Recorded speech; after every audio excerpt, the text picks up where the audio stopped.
Bonjour Stéphanie Rist. Bonjour William. Merci d'être avec nous. Plusieurs incendies d'ampleur sont en cours. Celui en Gironde avec l'évacuation ordonnée du Cap Ferret tout entier. Il y a également ce feu qui a brûlé plusieurs milliers d'hectares, au moins 2500 dans les Landes voisines au sud du bassin d'Arcachon. Ce matin, vous nous indiquez d'ailleurs qu'il y a eu des évacuations dans des établissements de santé. Oui, d'ailleurs, d'abord, permettez-moi de vraiment saluer les pompiers en action et qui font tout leur possible pour maîtriser ces feux. Bien sûr, une pensée pour les 2 pompiers décédés et celui qui a été blessé hier. Avec un hommage qui a d'ailleurs été organisé hier à Saint-Médard en honneur de ces 2 pompiers. Et donc vous nous disiez, Madame la Ministre, qu'il y a des établissements qui ont été directement touchés par ces feux en tout cas? Oui, alors il y a 4 établissements de santé médico-sociaux, c'est-à-dire des EHPAD et un établissement pour personnes en situation de handicap qui ont été évacués. Les évacuations se sont bien passées. Et je voudrais remercier là aussi évidemment les soignants mobilisés et les personnels et les bénévoles qui ont permis ces évacuations et les établissements qui ont accueilli ces personnes dans de bonnes conditions. J'ai vraiment une pensée pour toutes ces personnes évacuées. En termes de santé, évidemment, j'étais encore avec le directeur de l'agence régionale de santé ce matin tôt pour faire un point de la situation, puisque les établissements sont en cellule de crise, puisqu'il faut que les pompiers puissent être très mobilisés sur les feux et donc il n'y ait pas d'autres transports à faire, par exemple. Donc les SAMU sont évidemment très en vigilance et nous sommes sous l'autorité de la préfète, puisque dans ce cadre de situation, donc c'est toute la Gironde là qui est mobilisée autour de ce qui se passe sur le Cap Ferret. Alors, toute la Gironde, vous savez qu'il y a le 2e feu aussi vers Biscarrosse, Dans le département des Landes, qui est dans les Landes, mais qui est pas très loin géographiquement. Donc, évidemment, en ce qui concerne les soignants sous l'autorité de la préfète, sont en vigilance importante. D'une part, pour des soignants qui ne pourraient pas rejoindre leur lieu de travail. Il y a une grande solidarité qui se met en place aussi entre les soignants et je tiens à saluer cela, bien sûr. Est-ce que globalement, vous diriez que l'État était prêt à gérer ce genre de crise, ces incendies massifs en France en ce début d'été? Alors, ce que je peux dire, et ce qui est factuel, c'est les investissements mis depuis 2022. Vous savez, c'est plus d'1 milliard pour renforcer la flotte d'hélicoptères, pour renforcer les engins des pompiers, plus de 1000 engins pour les pompiers. Donc, il y a eu des moyens qui ont été mis. Vous savez qu'il y a le A400M qui est en cours là d'être mis en place pour une expérimentation pour pouvoir avoir une plus grande capacité d'extinction des feux avec de l'eau.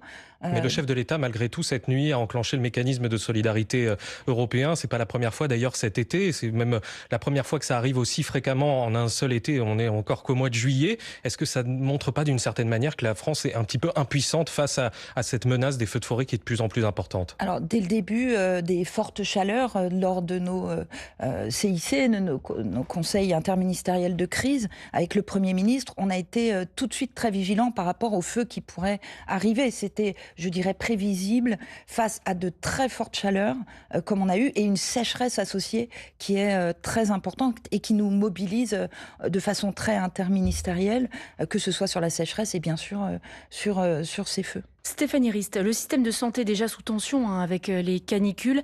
5764 décès supplémentaires ont été enregistrés entre mi-juin et début juillet. C'est en quelque sorte un bilan sanitaire de ces vagues de canicules. Est-ce que certains décès auraient pu être évités?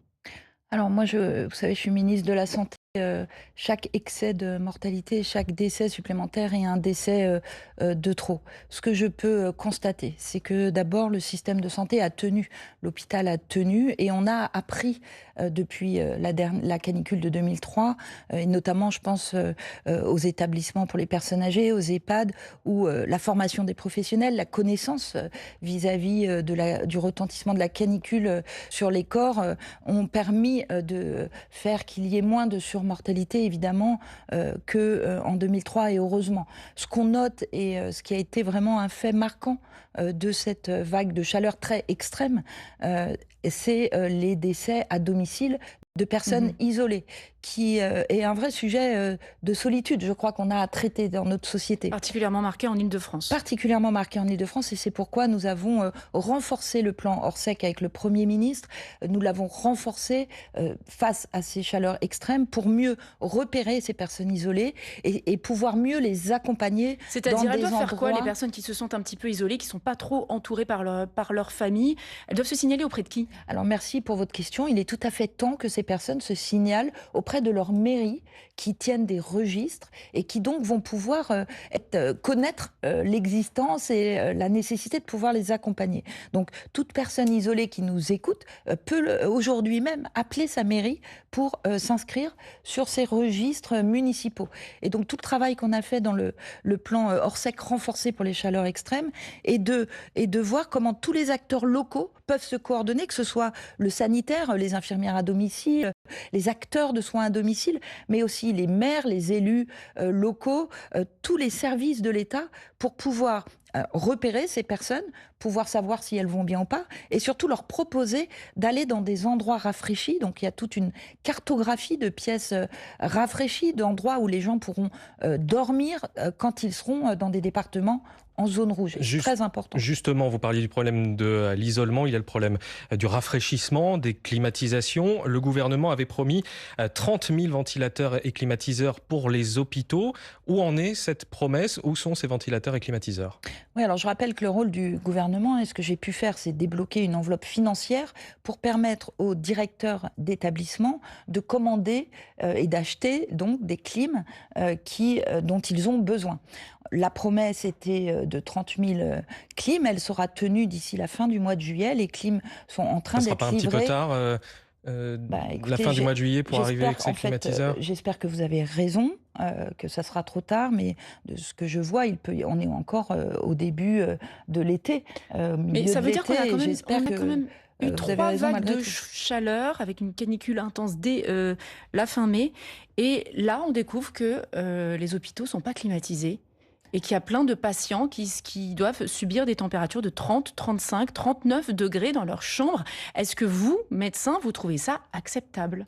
Alors, évidemment, qu'il fasse 39 ou 40 degrés dans une chambre, je ne peux pas trouver ça acceptable. Vous savez que je suis médecin et médecin hospitalier, et donc je vois bien les conditions et de travail pour les soignants et pour les conforts, évidemment, des malades. Vous dites tous les établissements de santé, c'est pas vrai. Nous avons rénové 40% des établissements de santé ces dernières années qui sont, eux, adaptés avec des clims ou des rafraîchissements. Tous les établissements de santé ne sont pas dans les mêmes conditions. C'est pourquoi, d'ailleurs, nous avons laissé la main, évidemment, aux directeurs d'établissements pour commander des clims. Tous les établissements n'en avaient pas besoin. Bien sûr qu'il faut poursuivre ces rénovations d'établissements. On a mis beaucoup d'argent pour rénover ces établissements. Je rappelle que le Ségur de la santé, c'est 16 milliards d'euros. Et j'ai annoncé en janvier 6 milliards supplémentaires pour les 10 prochaines années. Donc bien sûr, il faut poursuivre l'effort. Bien sûr, ce n'est pas des conditions acceptables. Et d'ailleurs, je remercie les soignants qui ont mobilisé des changements de service pour mettre justement les personnes dans des chambres qui sont les moins chauffées. Et je trouve bien que les clims que nous ayons commandés en urgence, bien sûr, c'est une mesure d'urgence. Et tant mieux si on n'en a pas besoin. Mais au moins, il y aura les 30 000 clims qui seront arrivés si la semaine prochaine ou la semaine d'après, nous devions en avoir besoin. Mais si ça traîne, si j'ai bien compris ce que vous nous disiez tout à l'heure, c'est que la commande au niveau des hôpitaux met du temps à arriver, puisque vous disiez l'enveloppe a été débloquée. Donc en fait, c'est la faute des hôpitaux s'il n'y a pas encore de climatiseurs? Bien sûr, c'est pas la faute. Vous savez que le marché des climatiseurs était en tension, en pénurie. Vous savez qu'on n'est pas le seul pays qui a été touché. Si on pense à l'Allemagne, qui elle aussi a fait face à la vague de chaleur, elle aussi avec une surmortalité, elle aussi a dû commander des climatiseurs. Donc il fallait que ce marché puisse... Ce qu'on a fait nous, et probablement un peu, et très très rapidement, c'est qu'on a mobilisé les acheteurs publics. Vous savez que les directeurs d'établissements passent par des groupements d'achat, des acheteurs publics qui, eux, ont fait un énorme travail pour pouvoir justement avoir ces 30 000 clims. Il y a quelques semaines, on me disait que ça serait impossible d'avoir ces 30 000 clims. Les 30 000 clims seront là d'ici la fin de semaine prochaine. Stéphanie Rist, ministre de la Santé, vous restez avec nous dans un instant. On va aborder l'une de vos annonces d'hier sur les franchises médicales que vous comptez augmenter. Ce sera juste après un nouveau tour complet de l'actualité sur France Info à 8h43 avec Laurette Puot. Déjà plusieurs centaines de personnes évacuées de la presqu'île du Cap Ferret grâce aux navettes maritimes en Gironde, où un incendie toujours virulent, selon le préfet, fait des ravages au nord du bassin d'Arcachon. Il a parcouru 8700 hectares depuis mercredi. La préfecture a appelé à l'évacuation de l'ensemble de la presqu'île. Autre feu très violent au sud du bassin d'Arcachon, dans les Landes, près de Biscarrosse. 23 000 habitants et vacanciers évacués, dont 87 enfants d'une colonie de vacances. La préfecture a demandé aux agriculteurs de venir en renfort avec du lisier et des citernes d'eau. Également en proie aux flammes, l'Espagne déclare l'urgence nationale dans la région de Madrid et dans la province d'Ávila. 10 000 personnes ont été évacuées au nord de la capitale. Journée classée rouge par bison futé dans le sens des départs sur une large partie du nord-est et sud-est du pays. Orange sur le reste du territoire. La journée de demain sera pire dans le sens des départs. Toute la France classée en rouge, circulation très difficile. Et puis encore de la montagne pour les coureurs du Tour de France. 128 km, 19e étape de Gap à l'Alpe d'Huez. Première des 2 arrivées prévues dans cette mythique montée de 21 virages. Tadej Pogacar a toujours le maillot jaune avec 4 minutes 30 d'avance sur Remco Evenepoel. France Info. Le 8h30 France Info, Audrey Tizon, William Guécosta. Et nous sommes toujours avec Stéphanie Rist, ministre de la Santé. Vous avez annoncé hier des économies sur les frais de santé, une hausse du plafond des franchises sur les médicaments et les consultations. Alors essayez d'être pédagogique s'il vous plaît ce matin, parce que ce ne sont pas des termes que tout le monde connaît. Les franchises médicales, c'est quoi? Qu'est-ce qui va changer? Oui, alors merci de votre question. C'est très important qu'on puisse comprendre de quoi on parle et des sommes qui seront les conséquences. Nous parlons des franchises médicales. Vous savez, quand vous achetez une boîte de médicaments, il y a 1 euro par boîte qui n'est pas remboursé. Ça fait plusieurs années que ça existe. Et puis, vous avez ce cumul annuel qui est limité avec un plafond. Actuellement, ce plafond, et depuis 20 ans, il est à 50 euros. C'est-à-dire que les Français, jusque-là, pouvaient avoir un maximum de dépenses, donc de reste à charge, de 50 euros. Sur les médicaments. Ce que nous disons, c'est que nous ne touchons pas au coût de la franchise sur la boîte de médicaments ou sur la consultation. On paiera toujours 1 euro de sa poche par Il y aura boîte. toujours 1 euro. Ça, on n'y touche pas. Le Premier ministre a tranché suite au débat de l'année dernière sur les franchises. Et donc, nous avons gelé cela. C'est-à-dire que nous n'augmenterons pas le coût de la franchise par boîte de médicaments ou par consultation chez le médecin. Vous savez que vous avez 2 euros quand vous allez chez le médecin qui n'est pas pris en charge par la sécurité sociale. Je voudrais tout de suite préciser que cela concerne pas 18 millions de Français. C'est-à-dire les Français les plus pauvres qui ont la complémentaire santé solidaire, les Français qui sont enceintes et les mineurs. Tout cela, ils ne payent pas de franchise. Donc on ne parle pas de ce dont on parle, ce n'est pas pour 18 millions de Français. Alors combien de millions de personnes? Il reste tous les autres Français assurés. C'est chiffré ou est-ce que ce n'est pas 18 millions, mais alors c'est combien? C'est tous les autres Français, donc vous faites la totalité millions des Français, moins 18 millions. Ça fait quand même du monde, hein. Oui, ça fait du monde, c'est vrai, Donc, c'est un reste à charge. Je voudrais Pardon, dire... allons jusqu'au bout de la parce que je crois que démonstration. c'est très Qu'est-ce qui change? important. C'est le plafond annuel. Ouais. Donc jusqu'à combien on pourrait être amené à payer pour les médicaments, pour les consultations? Alors, nous allons doubler ce plafond annuel, c'est-à-dire le maximum que les Français auront éventuellement à payer de leur poche. En moyenne, cela correspond à 18 euros de plus par an. C'est ça à ce que correspond, puisque tous les Français ne vont pas au plafond. Donc en moyenne... Le plafond, ce sera 100 euros pour les médicaments, 100 euros pour les consultations. 100 euros pour les médicaments, 100 euros pour les consultations. Mais c'est un plafond que les Français n'atteignent pas. En moyenne, ça fera... Comment ça, les Français n'atteignent pas? Du coup, elle ne sert à rien, votre mesure, si les Français n'atteignent pas. Il y a bien des Français qui dépassent les 50. Il y en a quelques-uns. C'est pour ça que je vous donne les chiffres en moyenne. D'accord. En moyenne, ça sera 18 euros par an en plus pour les Français, ce doublement du plafond. Évidemment qu'il y a des Français qui vont au plafond, mais vous voyez qu'il n'y en a pas énormément, puisque la moyenne sera à 18 euros de plus par an. Ceux qui paieront plus cher, donc c'est ceux qui sont potentiellement les plus malades, ceux qui vont le plus chez le médecin, ceux qui prennent le plus de boîtes à la pharmacie. Ce qui est sûr, c'est que dès aujourd'hui, quand vous aviez 50 boîtes de médicaments dans l'année, vous étiez à votre plafond de 50 euros. Donc, si vous achetez 51 boîtes, aujourd'hui, vous êtes à 50 euros. Demain, vous serez à 51 euros. Par contre, si on en prenait 100, avant c'était 50, maintenant ce sera 100. Ce sera 50 euros de plus sur l'année. Quand vous serez à 102 boîtes, vous n'aurez que 100 euros. Stéphanie Et Rist, en moyenne, je le redis, C'est 18 € de plus par an pour les Français. C'est une erreur monumentale. Voilà ce que pense Gérard Raymond de la principale fédération de patients France Asso Santé. On ne peut que déplorer ces mesures-là, qui ne sont pas équitables, puisqu'elles touchent ceux qui ont le plus besoin de soins. Là, on les culpabilise encore plus. Pour certains, quelques euros, ça va être très lourd. Donc on va avoir effectivement des renoncements de soins. Qu'est-ce que vous lui répondez, Madame la Ministre? Non mais je comprends ce que Monsieur Raymond dit. C'est vrai que si vous prenez plus de boîtes que celui qui n'a pas de boîte de médicaments, vous allez payer plus cher, mais dans un plafond, et je le rappelle encore, avec 18 € en moyenne par an. Si on compare avec les autres pays du monde, on est dans les restes à charge les plus bas. Et on a une sécurité sociale la plus protectrice. Je le redis, cette mesure, elle ne touche pas. En France d'avoir un c'est une vraie fierté. Mais nous devons.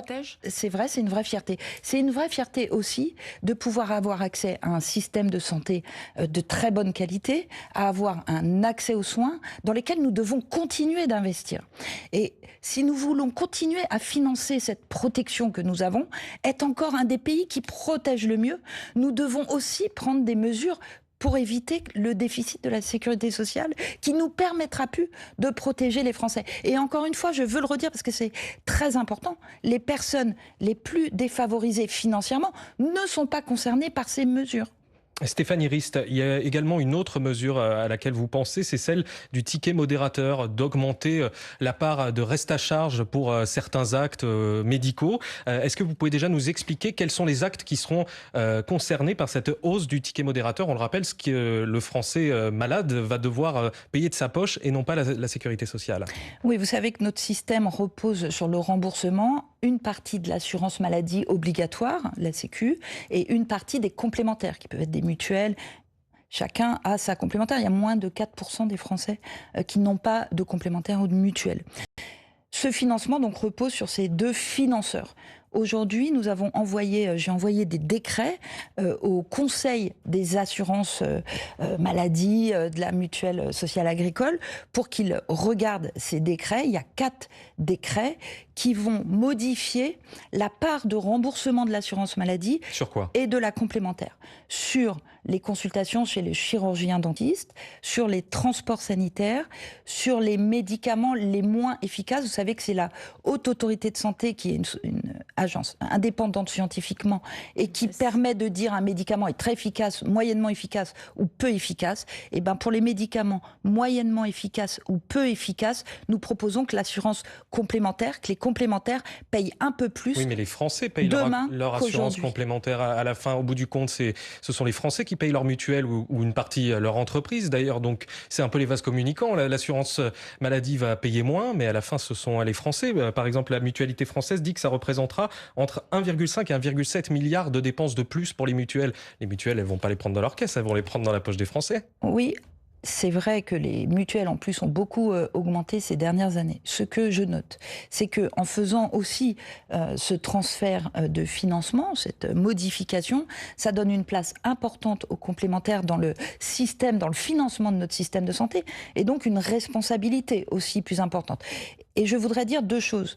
J'avais demandé en janvier un travail de réforme structurelle justement sur ce financement entre assurance maladie obligatoire et complémentaire. Ces travaux réalisés par 4 personnalités qualifiées vont m'être rendus à la fin de l'été pour pouvoir, dans le budget de la sécurité sociale, apporter les premières bases de réforme structurelle. Parce que nous devons structurellement modifier notre financement de la sécurité sociale pour justement continuer à préserver ce modèle. Aujourd'hui, vous nous annoncez que la Sécu va moins rembourser et vous comptez sur le bon vouloir des mutuelles pour compenser et pour éventuellement ne pas répercuter ça sur les patients, sur nous, les Français, les assurés. La répercussion... Ou est-ce qu'on doit se préparer psychologiquement à payer plus de mutuelles? La répercussion sur le prix d'une mutuelle ou d'une complémentaire n'est pas automatique. Nous travaillons avec ces complémentaires, avec des négociations, avec des travaux pour leur éviter au maximum cette augmentation des complémentaires. Vous ne pouvez pas leur imposer un gel des tarifs? je ne peux pas, à ce stade, leur imposer, ce sont des entreprises qui peuvent être des entreprises privées, donc je ne peux pas leur imposer leurs tarifs. Par contre, nous travaillons, et ça c'est mon rôle en tant que ministre de la Santé, de travailler avec elles pour que chacun puisse se retrouver dans la place dans le système de santé. Il y a quand même un sentiment de désengagement de l'État, de se dire, on donne encore la responsabilité, comme ça a été fait plusieurs fois ces dernières années, aux assurances complémentaires, de leur dire, c'est vous qui payez, à la fin ce sont les Français qui vont payer, et puis l'assurance maladie, elle se décharge de plus en plus de ces remboursements. On a quand même un petit sentiment de désengagement. Mais c'est un sentiment qui ne repose pas c'est un sentiment qui ne repose pas sur les faits. On a de plus en plus de personnes âgées et de plus en plus de maladies chroniques. Ces personnes-là, elles sont donc en ALD, en ALD qui est donc 100% pris en charge par l'assurance maladie. Donc la part de remboursement de l'assurance maladie obligatoire, elle augmente puisqu'elle a plus d'ALD à prendre en charge.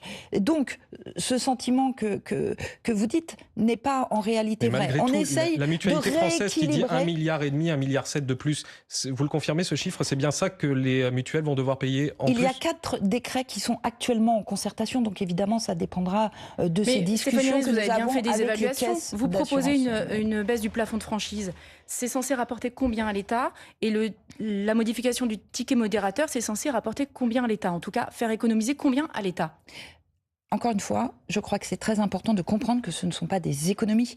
Les dépenses... c'est une absence de dépenses de la part de l'État. C'est une maîtrise des dépenses, mais la dépense est croissante. L'assurance maladie, la sécurité sociale augmente sa croissance de l'ordre, l'Ondam l'année dernière était de l'ordre de 3%. On augmente nos dépenses d'assurance maladie parce qu'on continue, et heureusement, à financer les hôpitaux, et il faut pouvoir continuer à le faire. On continue à financer l'accès aux soins, je pense. Mais ce matin, vous ne savez pas nous chiffrer ces 2 mesures que vous annoncez comme ça au Ce que je vous redis, les décrets ont été envoyés hier soir aux caisses avec lesquels nous concertons, aux caisses d'assurance, au Conseil de sécurité sociale. Donc je ne vais pas préempter Vous allez décider tout cela par décret ministériel et sans passer devant le Parlement. Tout ça, ça ne devrait pas se discuter devant le Parlement. Le projet de loi de finances de sécurité sociale, il y a déjà des membres de la gauche qui crient au déni de démocratie. Alors, c'est des débats que nous avons déjà à chacun des budgets de la sécurité sociale. Encore une fois, c'est pour cela que je vous ai dit que le Premier ministre avait tranché sur le fait que nous n'augmenterons pas les franchises sur les boîtes de médicaments, parce que ce débat, le plafond annuel va augmenter. Et ça, vous ne discutez pas avec les parlementaires. Les discussions que nous avons tout au long de l'année avec les parlementaires concernent. Mais vous savez, je crois qu'on est à un moment... Moi, je ne veux pas faire semblant. On a un déficit de la sécurité sociale qui est à plus de 20 milliards. Ma responsabilité de ministre de la Santé est que demain, on puisse continuer à financer notre hôpital, à financer l'accès aux soins et à financer des médicaments efficaces. Je ne veux pas que dans 10 ans, les Français n'aient pas les meilleurs médicaments pour leur cancer. C'est de ça dont on parle. Et ça, c'est important. Stéphanie Rist, j'aimerais vous faire réagir sur un autre sujet, c'est la loi d'urgence agricole qui a été adoptée par le Parlement et qui entérine le retour de l'acétamipride, qui est un pesticide controversé, même si pour l'instant peu d'études prouvent sa nocivité pour les humains. Il y a beaucoup de personnes qui plaident pour le principe de précaution et pourtant il a fait son retour. Vous qui êtes ministre de la Santé et qui êtes médecin, est-ce que vous êtes à l'aise avec ce retour de l'acétamipride? Déjà, il faudrait que vous précisiez que ce qui a été mis dans cette loi, c'est pas le retour de l'acétamipride comme ça. C'est le retour à la condition que l'agence de l'ANSES précise à quel endroit, à quel moment il est possible de le faire. C'est sous condition, évidemment, ça ne va pas être répandu. Oui, mais c'est une condition scientifique. Donc moi, il y a tout de même l'ordre des médecins, votre ordre. Heureusement que je fais confiance aux agences indépendantes scientifiques de notre pays. L'ordre des médecins dont vous dépendez, puisque je rappelle vous êtes médecin, de nombreuses sociétés savantes ont dit que le retour de ce pesticide était une mauvaise idée, qu'il ne fallait pas l'entériner, et pourtant le gouvernement dont vous faites partie l'a fait. Vous êtes à l'aise avec ça? Non, mais évidemment que en tant que médecin, évidemment que tous les produits que nous pourrons éviter, c'est mieux. Il n'y a aucun doute. Maintenant, c'est une agence scientifique précise que c'est possible. Elle ne s'est pas prononcée à ma connaissance encore sur le sujet. Si elle précise que dans certaines conditions, il n'y a pas de risque, moi je suivrai l'avis scientifique. Donc vous n'êtes pas d'accord avec Monique Barbu, votre toujours collègue qui avait menacé de démissionner ministre de la Transition écologique et qui finalement a été retenu par le chef de l'État? Non, mais je crois que ce n'est pas une question d'être d'accord ou pas. Je pense que chacun est dans son rôle. Moi, mon rôle de ministre de la Santé, c'est de faire confiance à nos agences de sciences, que ce soit Santé publique France, avec qui je travaille vraiment tous les jours, l'ANSES, la Haute Autorité de Santé. Nous avons des agences de très haute qualité dans notre pays, avec une indépendance scientifique. Nous devons leur faire confiance. Merci Stéphanie Rist, ministre de la Santé, d'avoir été l'invité du 8h30 France Info. Merci beaucoup Audrey Tizon pour cette interview. L'info continue sur